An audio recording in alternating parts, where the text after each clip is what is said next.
my gosh, Chris. No, I love it so much. I do. You sound awesome. And I love your enthusiasm and your energy and your spirit.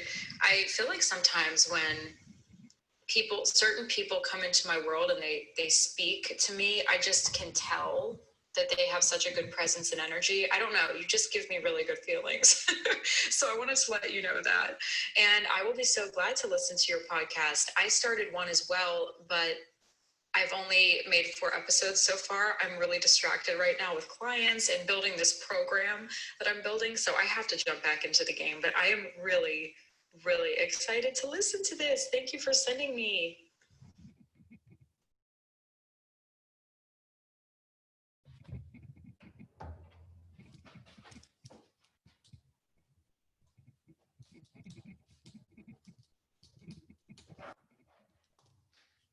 Oh, here we go.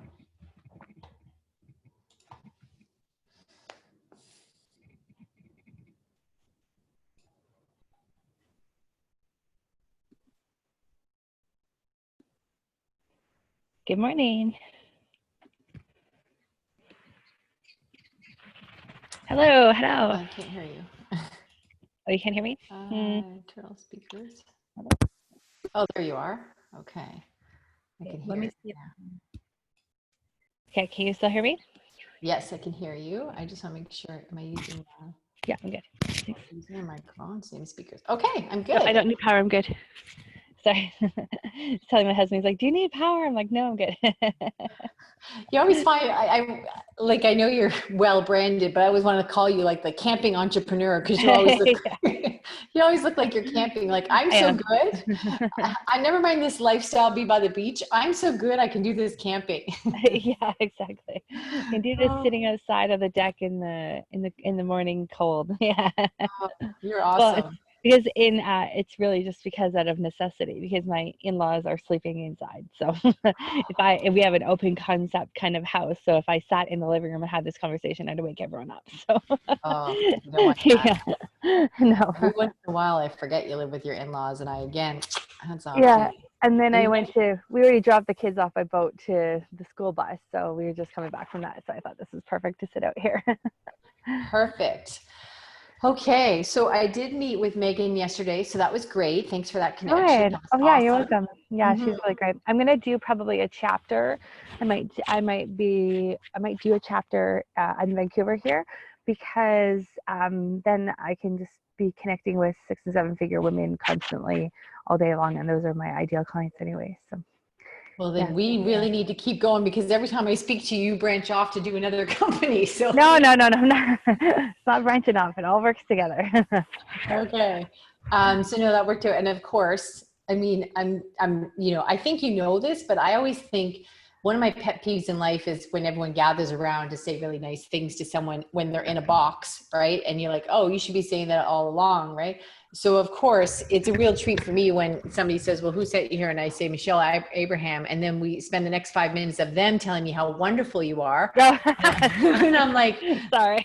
No, that's a big compliment to you. I think that's awesome. Like, first of all, I think you're wonderful, but secondly, I get in on that train. But secondly, thirdly, I don't think you know that they spend an incredible amount of time saying, oh, you know, Michelle, isn't she wonderful? And they go on and on and on. And I think you're probably not getting the full grasp of that. Like, people say, oh, they said nice things about you, but no, it's like, start the clock, because we're gonna listen to 5 minutes. And I think I'm thrilled to listen to kind things about anyone. Like, if that's what we did all day, the world would be a better place. But I wanted you to understand, I don't think you get the magnitude of when your name is dropped, what that means. So that's funny. That's what I wanted you to understand. No apologies. It was something I thought you should know. Yeah. Okay. So tell me what your wins have been for the last week. We got Drex back. Yay. Oh, good. Yay. Okay. Yeah, he got that is good. And we had a big meeting with him yesterday. So I met with him and Troy, and Troy's going to kind of be his manager. So Troy's got a lot of shows that Drex is going to help him with, all the editing. And then we talked to Drex about our plan for him was to get him doing a lot of the editing. We have a lot of shows that are coming. We have a couple shows that are coming on that eight shows a week kind of speed. So we're going to get ahead of on those. And then what we'll do is start actually giving him whole shows to do where he does the whole process. So he knows that we're kind of stepping towards that kind of commitment from him. And we got him more settled on, can you please let us know what hour, let's figure out what hours you're going to be working so that we know that we can talk to you during those hours and that you're going to answer. And then our expectations for when things need to come back and stuff. So we went through kind of whole structure and on everything like that. So I think he felt, he said, thanks for the second chance. Oh, because he thought he was away, he lost his job? Yeah, well, because he disappeared. He didn't really tell us like what was going on for like a good week or so. We're like, where the hell is he? And then he appeared and he said that he was in quarantine. He had to borrow a nurse's phone. So, I just had that conversation with him about, before you disappear, please let us know that you're going to disappear. You're going to disappear again. Let us know like what's going on. Keep us in touch. Like we want to know and support you. Like where, like whatever is happening. Like, please communicate with us. Yeah. We don't know if you're dead or you quit or anything. Yeah, exactly. Right? We don't know what's going on. So no. And a long time is a week is an incredibly long time in a virtual world. Like you're like, right? Yeah. Okay. So sorry, continue. So anyway, so we had those kind of parameters set up. So he's going to be working between like 5 and 9 p.m. our time so that we know when he's there. We're going to have a weekly check-in meeting with him and Troy and myself on Mondays afternoons at 2:00.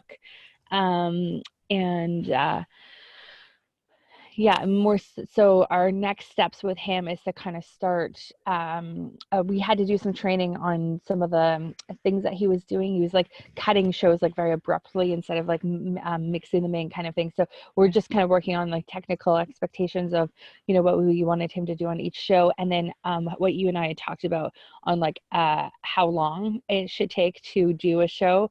In our world, it takes about 15 minutes to do, but I understand his internet's a little slow. An hour is unacceptable, but like let's compromise at like 30 minutes per show maximum with a couple of edits. Like that should, even with your Wi-Fi, be plenty of time to get a show done. And he was fine with that. He agreed with that. Okay. Good stuff. Okay. So that felt good. It felt like more having some more structure with him and just some more communication and just having a third person in there involved as well is good. Okay. So those are really super good points. And, you're a bright girl. So you probably figured this out first of all, it's always easier to have tighter expectations to pull back. And it comes from a reactionary, disciplinary, and you have to get annoyed and then go, well, this is a problem. This is a problem. So then you don't know, right? So it's easier to have this all set up moving forward. Yeah. And I'm more likely to be like, whatever at the beginning and then like tighten up. So I'd rather I like this better. Feels better to be tighter up front with expectations. Yeah, because otherwise you just start to see like, well, that's going down the wrong road and you have to wait for it to happen to be a problem. So you've done a phenomenal job at redirecting this instead of, it's very easy. I call it younger Chris, like when I was stressed out doing this years ago, or younger Michelle, meaning you just been like, okay, forget it. He's, he didn't work out. I'll get somebody new. I don't have time. I'll do it myself. And so you do have to, as I tell people all the time, you have to slow down to speed up. Yeah. So hats off to you to seeing that and not reacting when you're like, oh, we've already lost time with him, whatever. So let's just move forward and get somebody else. So, because this is the part where the two kinds of people I work with, one is, I just spoke to somebody the other day and she's like, oh, well, I have a really good hiring process and they go really well and they last for about 6 months and then it blows up. Well, I guess you don't, right? Because you've been doing this for 3 years, right? So you don't, it kind of reminds me of a show I was watching and he said, oh, I get along with the other lawyers. And she goes, she listed one and another one. He goes, well, those were isolated incidents. And she goes, well, there's 7. He goes, well, they were 7 isolated incidents, right? So the point is she clearly doesn't have a hiring process because it keeps blowing up in her face. Right. So then when you get to the hiring process, then some people get a false sense of security and go, oh, this is working out. And then what happens is you don't understand that maybe it is the hiring process, but it's the implementing, it's the infrastructure, it's setting this up. And that's where it starts to hurt you like 8-9 months in. So that's a big part of what we do is just not the setup and getting you so you get evenings and weekends off and get out of crisis mode, but that then you can, whatever you're doing right now, we know you still have a ton of ideas you want to implement. So we're building an infrastructure right now so that you can get to the next idea, the next idea, the next idea, and not have to be down here working in the basement when you want to be decorating the third floor, right? Right. So what I would say to you then is these were really good points that you brought up, and I would want to see that we could make those the infrastructure for your onboarding process. Yeah, that's a good idea. For everybody, because it's very comforting to them to know, because otherwise, like we just hired somebody because we're growing as well. And one of the first things I always tell my people is, look, I expect you to be here till at least noon my time. I don't want nor expect you to be working the exact same hours I am, because 5 o'clock at night is 5 o'clock in the morning there. I personally believe the human body will not survive that. It's not good for your health. It doesn't bring a good employee. Your mind gets fuzzy. Like, it's just, I don't think I benefit from it. Right. So I'm saying, here's your 4 hours. You have to come at these, but when you do the other 4, as long as you're, keeping track of it, timing in and out, I don't care when you do that work. In fact, then I wake up and some of the work's done because you were working when I was sleeping. This is perfect. And they all go, oh, okay. Because what happens is they start guessing, like, okay, I don't know, and another big thing, I'm not sure if we talked about this, but a big thing I always tell them is, even if you're using a time tracker or whatever, I ask them to check out with email, like I've logged out, so that I'm not sending them email, hey, you're still on. And then if they're not, I'm waiting for an answer. But more importantly, then you're training them to keep checking emails, like, oh, I'm done work, but I had one reply to me, oh, I'm in bed, but I saw your email, blah, blah. So they think they have to constantly answer. Like every time I tap them, they have to answer, and you're going to burn them out. You're going to make them crazy. It's not fun. It's very stressful. So I always say, when I see you've logged out, then I know, okay, you'll get this tomorrow. I don't have to ask you, because by virtue of me asking, are you still there? It implies you should be. Right. Right. So these are really helpful to these people. Then they feel safe. And because there is this, especially in their culture, but shockingly, I was surprised after all the book learning. I went to college and university. I was really surprised when I was what they call in the US in a corporate world, but I was just in a regular job. And many jobs, you've got this parentified thing, like I'm the parent and you're the child.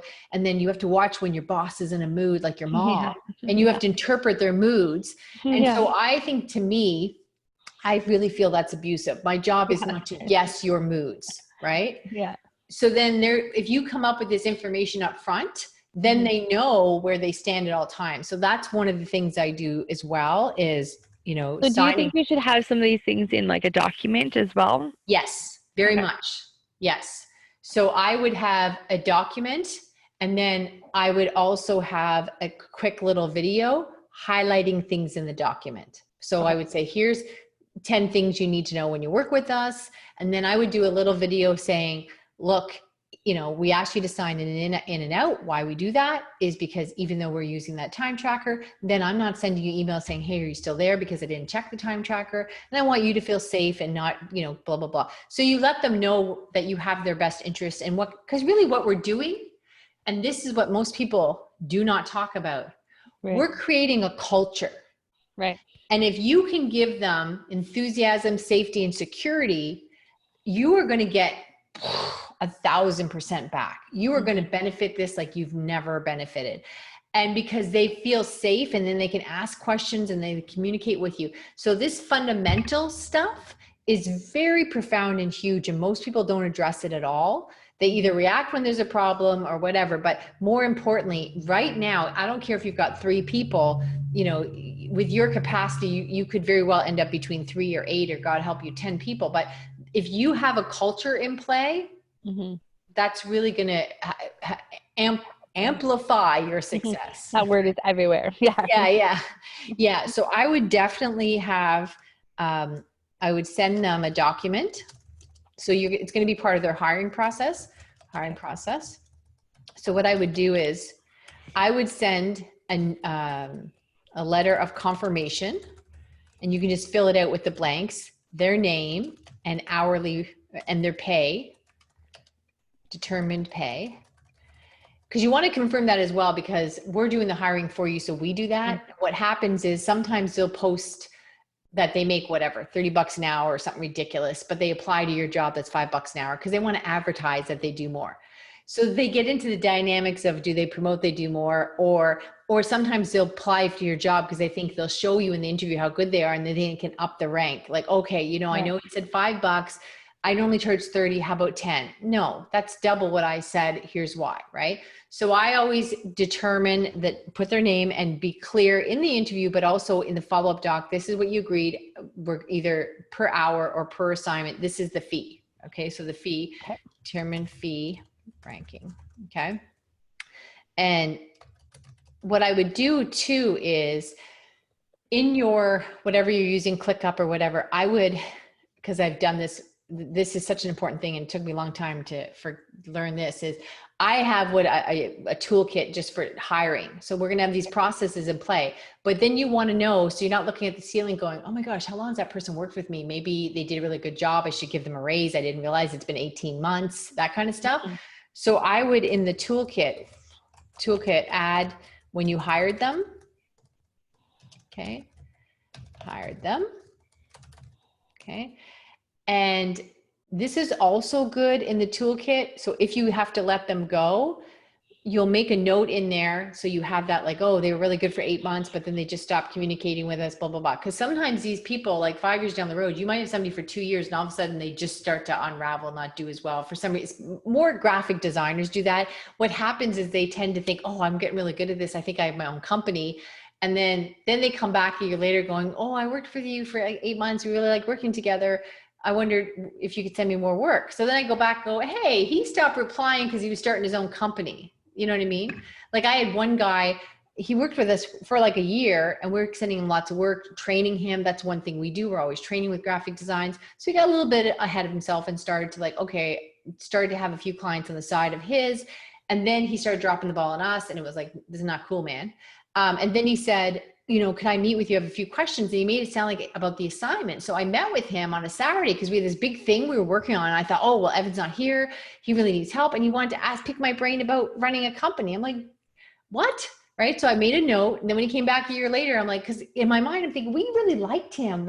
Maybe it must have been me. Maybe I did something. So then I check and I'm like, oh no, this is what he did. So you want to have, that's really important because you will forget and they'll look alike. So in part of the hiring process, letter of confirmation, their name, and send this is what we're paying you, and then add them to the hiring toolkit. And then you're going to send them onboarding details. Okay. Your expectations, you know, how you communicate. And one of the things that we always say, it is your job.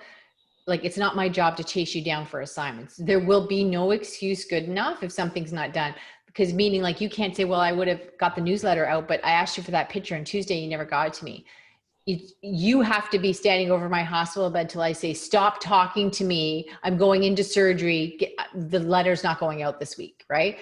That I have to really be stern because it's your job to make it happen, not for me to go, oh, they asked me once and I have to chase them down. That's not how it goes, yeah. Right? So I always give expectations, how communication works. It's their job to support me. I don't chase. And you can say, and when I write these things out, that's why I do the video, because then I can explain it really nicely saying, look, we have no interest in being in a working environment where I'm parenting you and asking for things like a mom. That's not how we work. I want a team that really can push me forward. I'm looking for thinkers and people with ideas. So I want you to take care of these assignments. And if you see a better way to do it, tell me. If you see that I'm dropping the ball and not getting it to you on time, tell me. So then again, it really empowers them. Like, and people tell me that all the time with the other clients we have and myself, and say, you know, the outsourcers get really excited. Like, this is going to be a really great place to work. Like, we're going to work here. We're not just going to be, yes, ma'am. You know what I mean? And it's not even cultural, because that's in Canada too. Like, you're like, oh, no, you shouldn't have done that. That's his hot button. Right. I was like, okay. So it's really about communication and how important it is. And if you're, you know, away or a crisis or power outage, ask them, what is plan B? When you have no Wi-Fi, does that mean, can you send it to a message by the phone? Do you have somebody you can text? Can you text your sister locally and then she send us a message, right? So what is plan B? So you really want to roll all these things out so then they've been told, and you're going to get a more consistent performance from them, but you're not going to have to be reacting. Okay. Yeah. Sound good? Yeah, that makes sense. Okay. Expectations for absence. Okay. Yeah. Yeah. So then that will just be part of your onboarding process whenever you're hiring anyone. Oh, and then here's one that I hadn't thought of, and somebody pointed out to me, one of my outsourcers pointed out to me, a confidentiality form. And I was like, oh, one of my outsourcers said, like Ruby said, Chris, when I work for other people, like, so if they go to another, podcasting company, we don't want them. Oh, Michelle does this and Michelle uses that, whatever. I don't see that being a big deal. That has never been an issue for me. However, I think, why not have them sign the form just so that it's there? I also tell people, a form's only as good as you're willing to defend it in court, but I still think it's a good mindset. Yeah. And for me, I think like they have access to like all of our client files. So like, I don't want those client files getting out anywhere or being used anywhere. Right. Yes. You can, it's not it's not a non-compete clause, but you could, this is also important. And again, 90% of this is eliminated in the hiring process, but I still think it's good to have there. What I would have is you can't contact our clients for future employment. Okay. That has happened with a bad hiring process. And it's not a big deal. The client will just say, no, I'm good for now, whatever. And especially because if you got rid of them and they know that, but I still think it's just, once you make these forms, and then eventually Lav, what's going to happen is she'll be taking care of this. You have these forms in play, and you've got the 2-minute video. And when you hire somebody new, then you've got the steps here, put them info here, send them these 4 documents. It's done. Yeah. Makes it easy. Yeah. Perfect.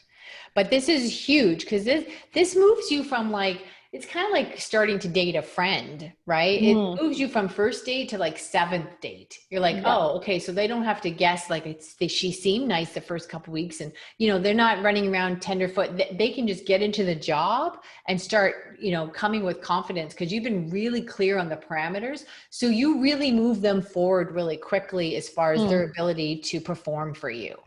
Yeah, that makes sense. Because they're not sitting around trying to interpret your behaviors, right? Or guess on things.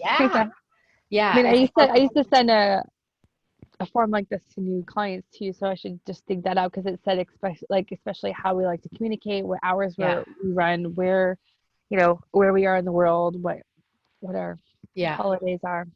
Yeah, 100. Yes, that's another one. Holidays. I expect them to work off my holidays, not theirs. Now, having said that, if they are let's say the Chinese New Year, which we're not dealing with anyone in China, but so Canada Day or whatever, Christmas, a lot of people you hire over there, they're whatever, different religions. So we operate off my calendar, but if you do have something that is special, please, you can present it to me, but it is granted by and I guess you want to word this carefully because it's not that I would say no, but it's not a given. I can't just look Thursday and go, where is she? Oh, it's Zimbabwe holiday and whatever. And I'm like, well, how the hell was I supposed to know that? Right? Yeah, exactly. And so what people will say to me is, oh, Chris, in our country, it's a really big deal. It's February, it's New Year. I was wondering if I could have, Friday off to have a thing with my family. Oh, of course, go and enjoy. I also like that too, because if there's somebody that's been with you a while, that's a time where I'll often give them a little bonus. I'll be like, oh, it's your New Year or your Christmas. And then send them $25 saying, hey, we've had a great year together. Mm. blah, blah, blah. So, cause it's like, 3-day festival in our village and it's whatever. Do you mind if I go? And I'm like, no, go and go, Yeah, have that's dinner on funny. me. Yeah. So holidays are based on our calendar. So it's not, permission isn't the word I want, but your holidays are to be requested. Okay. Yeah. Holiday request. Yeah. And clarify, it's just because I can't keep track of all the freaking holidays around the world. Right. Yeah. And how we work with our podcast clients is we like their shows go 24/7 like 365. But if they want us to publish them, they have to get it to us. Like if we're closed the 2 weeks of our Christmas, they have to get us those 2 extra episodes earlier in December so that we can publish them on time. Yeah. Otherwise they don't go out. Mm-hmm. So that would be the same. Can I jump on that for a minute? Yeah. As you grow busier, I don't know what you're doing, but I would say they should get it to you by November 15th. Right. Yeah. Don't have them getting it to you in the beginning of December so they get it like you're doing them a favor and you're going to have more of a volume of work. You might get to a point where you have to have your extra episodes to me by November 1st. And why can't they? They just have to shoot a couple episodes. Exactly. So I would send them something in September saying, this is how we operate. We do take care of you during the Christmas season due to the volume of what we do. You need to have additional episodes to be aired through the holidays to us by November 1st. That's good. Yeah. Right? Because why in the hell your camping podcast, Michelle, you've got how many, 2 kids or 3? I got 2 kids. Yeah. 2 kids that probably feel like 3. You've got all this going on. You have to buy Christmas gifts. Why are you running around last minute checking this stuff? Yeah. And so this is another question actually for you. So my podcast managers, one of them hasn't taken a holiday since they've been working with me, but the other one, she's taken a few holidays, and what she's done is the clients that she works with, she's just gotten them all to give her an extra episode ahead of time so she can have that covered while she's away. Do you think that's right? Or like how would you, because like they're the ones that take care of that show, right? It's not a whole team thing. So how would you think that, like, I wasn't sure if is that the right way to do it or not? I think you got a couple of things. So I think from the onset, you would want to be teaching your clients that, there are holidays in both our countries, and occasionally our team, whatever, this is very wordy, but our team members will take holidays themselves. They can't work 52 weeks a year. So what we recommend is you be 3 weeks ahead at any given time. However, we will let you know when your team leader or whatever is going to go on vacation. At that point, we will give you a month's notice. You'll have 2 weeks to get us extra episodes. So give them a plan A and a plan B. I do think, it's too much work to switch it to another person. I do think it has to you have to be proactive.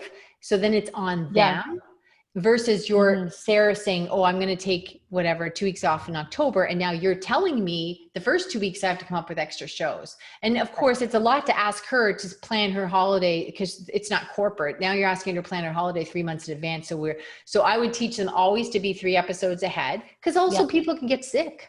Totally. Yeah. Right. Yeah. So, I might round it off. 3 episodes is totally reasonable. So people get sick. There's holidays. There's stuff that happens. There was Calgary fires. There's things happen around the world. Right. So they should be at any given time, 3 weeks ahead. We cannot guarantee things. Life has hiccups and interruptions. You should always be 3 weeks ahead.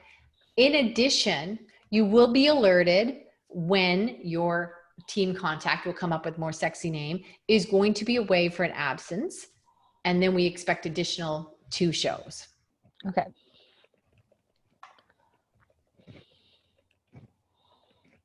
I get so excited for you. Can you see? Yeah. Can you see how all this? So what's happening is we're settling the dust so that you can clearly see more and more, like all this stuff is just going to take care of itself so that you can be on those bigger stages. So you can write that book, right? That's the big thing I love doing. It's not just taking what I call it like recover. I'm going to start doing before and after pictures, because I swear you guys look like recovering addicts. Like you're so tired and exhausted, and then you start coming, your hair is brushed a little bit better. So do I love the transformation? I love the transformation of your life 1,000%. But where the work really starts is when you get all this behind you, and then you go, wow, now I'm working with Chris either to maintain it so that I can now maintain it, while now I say, okay, I'm going to write that book. Now there's new systems in play to get that book done. So it's easy, because we're just cleaning out this mess. Then you're going to have another ambition, and then stuff falls out from that because you've never been there before and you need new systems for that. You know what I mean? And that's the really exciting part, is when you start climbing that ladder and seeing a whole new landscape of stuff you had dreams of, but now it's obtainable if you keep these practices in play. Right. Yeah. Yeah. Exciting stuff. So this is a huge piece that we're talking about right now. Yeah. Huge. This is going to help a lot, I think, with clients and with client management, and also new people. Yeah. Yeah. Client. So from a long-term growth perspective, what I was originally seeing was Aaron and Troy giving them all the shows to manage, and then them growing a team to help them manage the shows, right? Mm-hmm. So it being more like their responsibility to have more people helping them with the shows. So is that a smart way of doing it, or do you think it's more because right now, the roles that they both do are very unusual. It's hard to find people that can do everything that they're doing. They're doing graphic stuff, they're doing editing stuff, they're doing client communication, they're doing client calls, they're doing something there's not many people that can do all of those things that they're doing well, right? And so right now they're each managing upwards of 15 to 20 shows each right now. And so instead of having another one of them have with the next set of 20 or 30 shows we do, I'd rather keep them and them helping, getting Drex to help Troy do the editing on the shows. And, is that the right way to grow, or is that going to bite me in the ass somehow? Well, that's a really good question. So let's talk about that, because there's a couple options for you. And I love that you're asking that question. So I'm going to share my screen. Okay. So here's my screen. So what I would say to you is, initially, that is a big problem that everybody experiences, because you do get this person and you say, okay, here they are. Oh, let me just put that over But here. are they replaceable? No. Are they replaceable? No, right? And also, more than they're not replaceable, usually you got very lucky. Usually they fail. What happens is because you're asking for too many skill sets in there. So are they replaceable? No. So that's a problem, right? So then you're fear-based and you're kind of dependent on them, and they've got you by the throat, and you're like, oh my gosh, this deck of cards is all on this one person. What will I do if they're gone? The other thing to look at with that is also, the whole foundation of success and business is based on, Henry Ford and the whole assembly line. And to some element, we're still doing that assembly line, meaning, well, you want to have people that are experts in what they do and they're efficient at that. So we train them on that and we break that piece up here.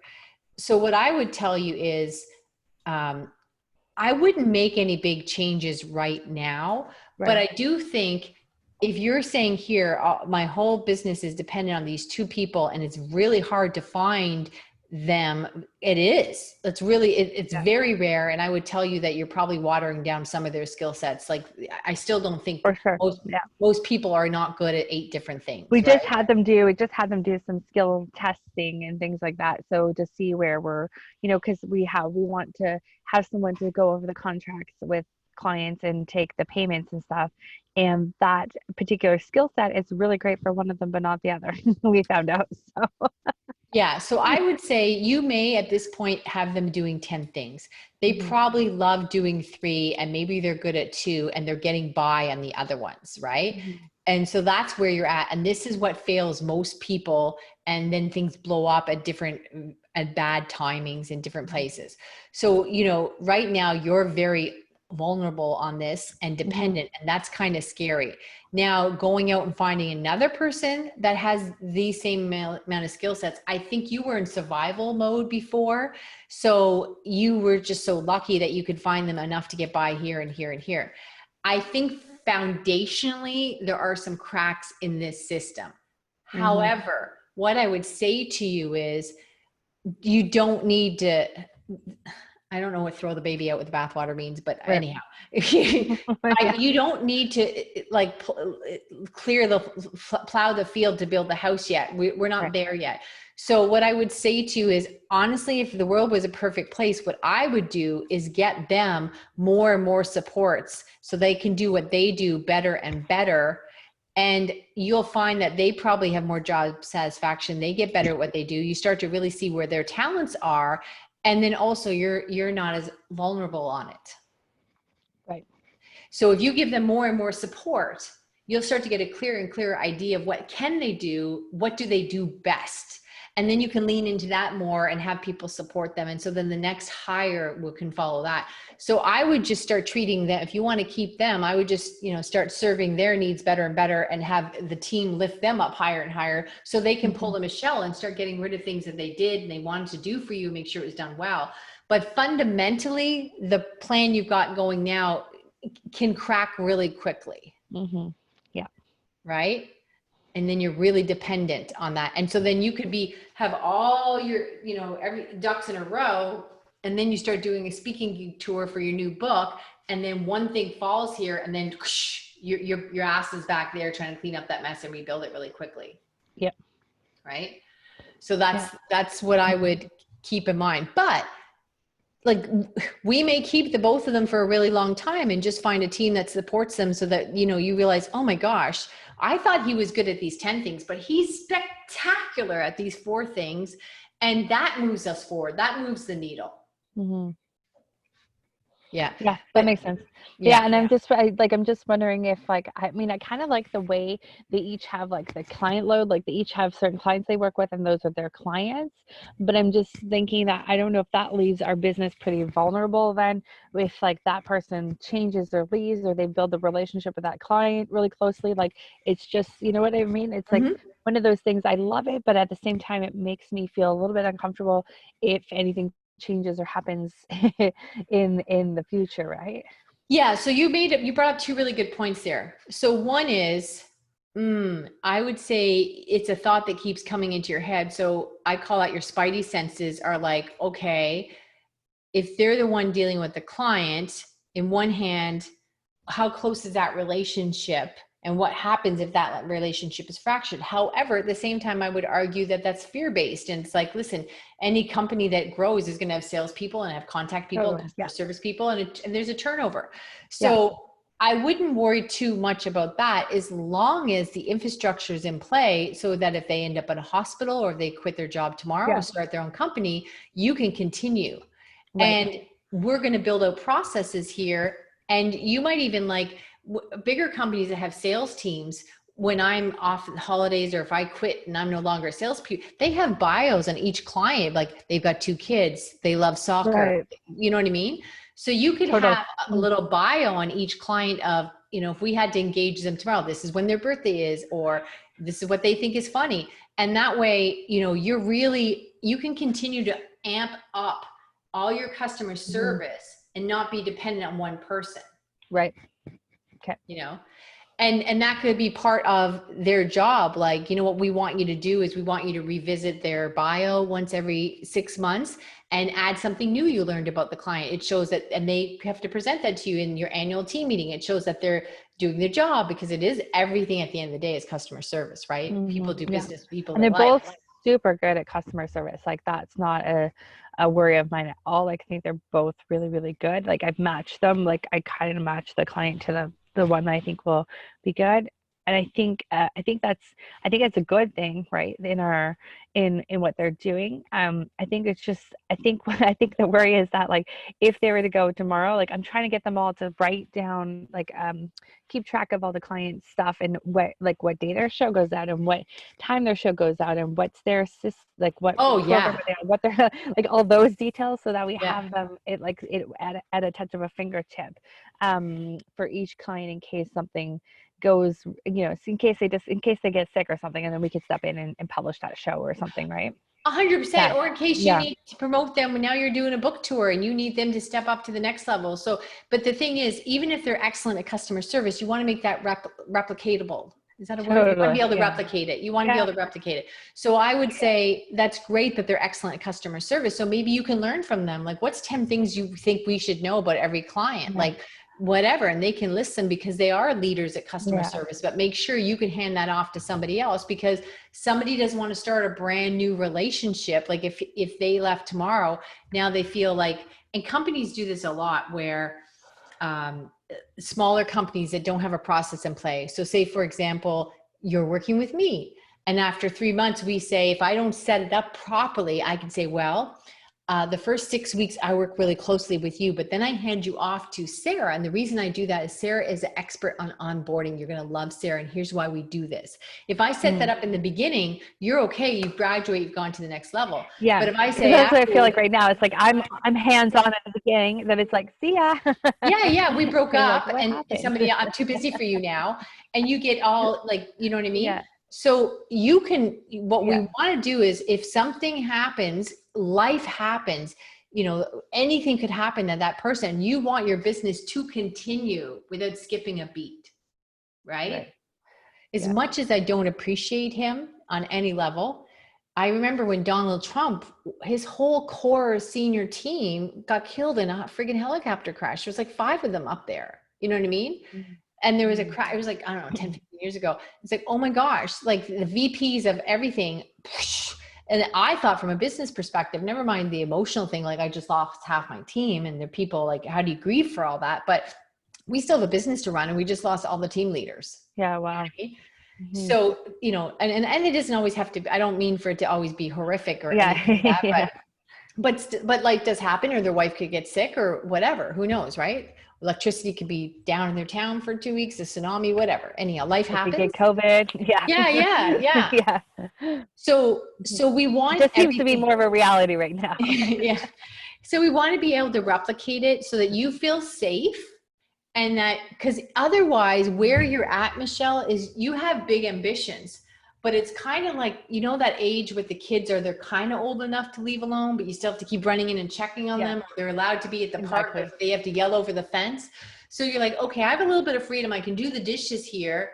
But now you're like, hey, they haven't yelled over the fence from the park in 10 minutes. So you're not really here nor there. And so then we can't get you to the next level of you're an international speaker, or you're this, you're that, because you're still kind of like, well, I can't go. Yeah, I can come here, but I have to keep track of it. No, that's exactly what I'm still doing right now. And I'm like checking in and chiming in. I'm still involved in a lot of their launching. So I'm trying, I think just in my head, I think I need to get it straight where, like, the parts that I'm involved in right now, because right now I'm doing the sales, they're with me, then they're with me in the first session, then the second session I bring in their manager, and then that session and the next 2 sessions is with me and the manager, and then I should let them go with the manager the last session. Off they go on a weekly basis with them, and then I could just check in every once in a while and say, hey. But instead of doing that, like, I feel like I'm interrupting and then redirecting people back to me by checking in and seeing how they're doing. So if I want to really promote the manager as their go-to person, their expert, and then I've got a once a week call called the Pod Power Hour that I'm starting today, where people are going to come and ask questions just on a weekly basis. So instead of, like, right now we have 9 shows that are in the middle of, like, launching. So instead of, like, me being involved in all 9 of those shows at the moment, they can just come and ask questions at that Power Hour once a week from me if they have questions. And eventually then I'll give that Power Hour to my team members to do. Yeah. And as long as you set it up, you can do anything. Like, listen, I'm so excited to work with you. And what I do is I want to get to know what your podcast can be. And here's why I do this.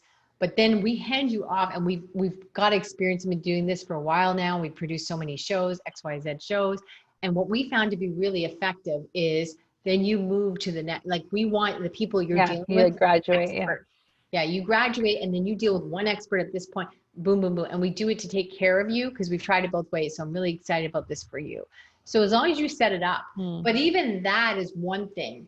What we're doing is pulling you back in 1,000 different areas. Like we said, don't have them giving you extra shows in friggin' December. They can have it all to you by November 1st.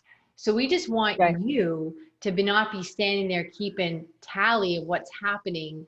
You know, you should always be so further ahead of the game that there's a big gap. If something happened, it would take a really long time for that to come up and catch up with you.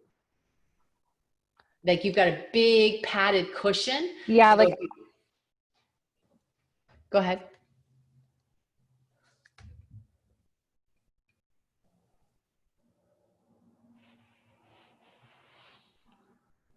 Are you still there?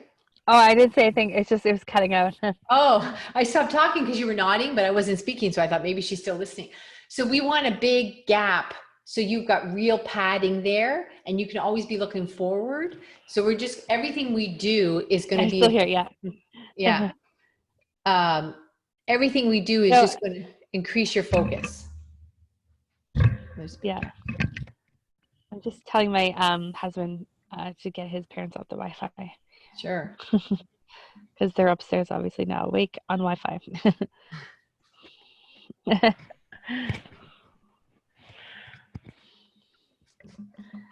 Okay, sorry.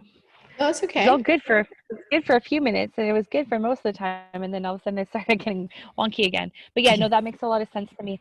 My other question, I guess, just to clarify again, do you think that the way that I'm doing it right now, where each of them are responsible for certain people, is better than them both doing certain things for all of them?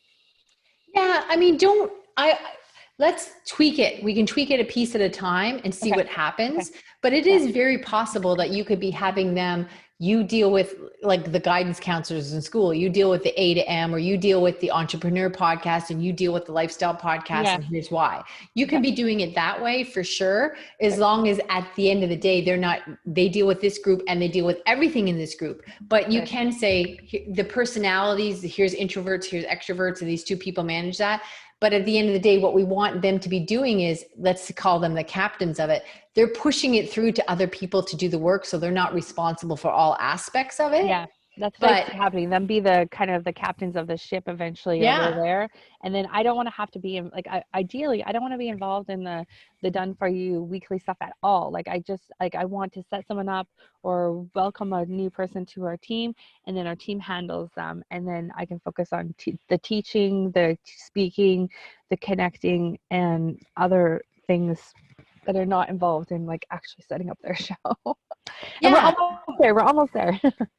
Well, and what I want to say, and take this with, I mean this lovingly, you're not almost there because there's still a lot to do, but what you can do is see what needs to be done, and you're starting to see things differently in all aspects of your business. So there's still a lot of cleanup to do, because kind of like when you pull all that stuff out of a closet, okay, it's empty, but now we have to put it back and we have to find out this stuff goes here and there, and you have to put it in different closets, which means we disrupt other rooms because now we got to clean up that closet to put stuff in it, right?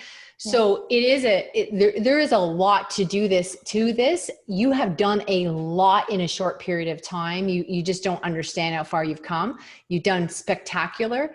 And the other thing I would say is, yes, I keep telling you, your personality, is very likable. People just can't, like, you really make a presence on people. So the last thing you should be doing is you should be spending every moment you can networking, because and building bigger and bigger platforms and be on bigger stages, because you can't train that. Like, not only can you not train your team to do that, but you can't even teach that to another entrepreneur, right? Like, so it's your God-given gift. So every hour you're in the office is an hour that you miss out on an opportunity to impress upon somebody.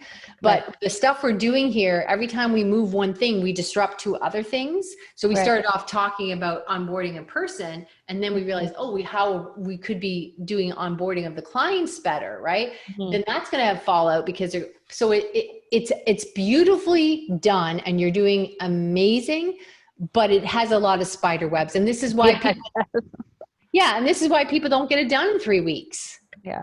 Right. Because sure.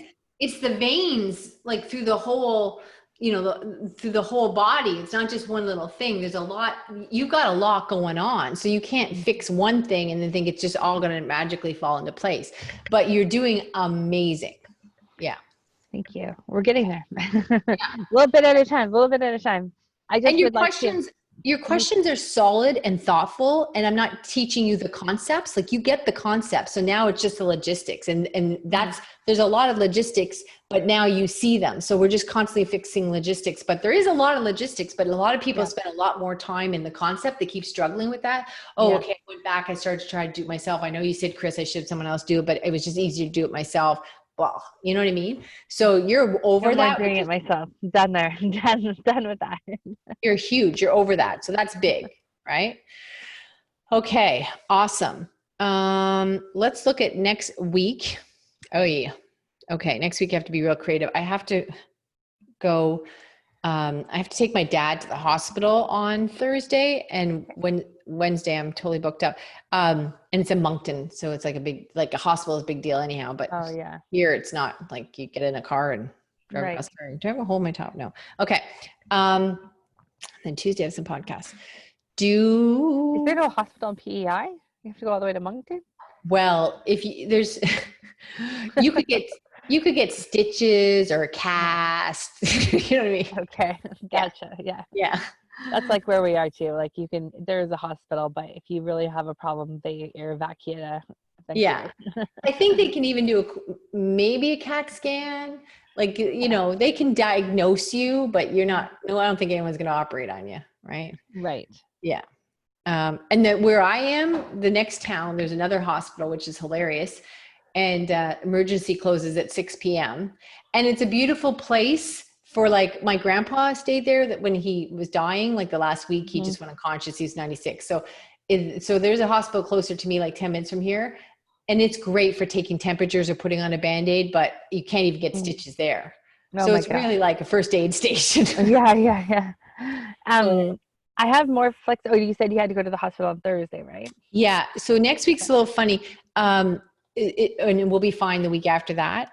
I was going to say my normal Thursday, 9 to 11 mastermind call is not on. So I do have that open, but yeah, that's not a good day for you. How about Tuesday? Oh, she wants to move that up an hour. Oh, dear God. Hold on. Hold on. She's asking, can you bear with me 1 second? Because I got an email I didn't get to look yet, and I know she wants to move something.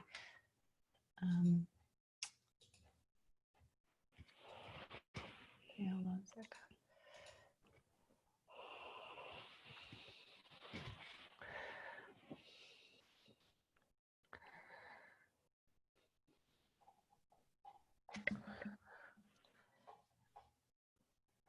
What's her name? Jess.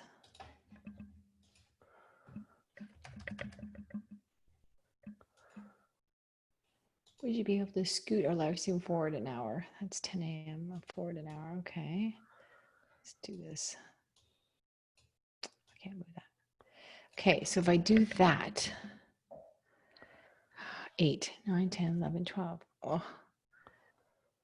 Monday. Okay. Monday. All right. I'm going to have to do that. Can you do Monday? Yep. Okay. Monday at 8 a.m.? Yep. Is 8 a.m. still good for you? Yeah, that's fine. Yeah. Okay. So we'll do that. And we'll be, I don't normally do meetings on Mondays because I have all these other things, but I'm just going to be creative with next week. No problem. Okay. Okay. You're doing spectacular. Keep it up. And we're going to be continuing this for the next little bit because there's just a lot of tentacles to it. There's a lot of things here. Yeah. Okay. Super important. All right. Thank you. Okay. Have a good week. Talk to you later.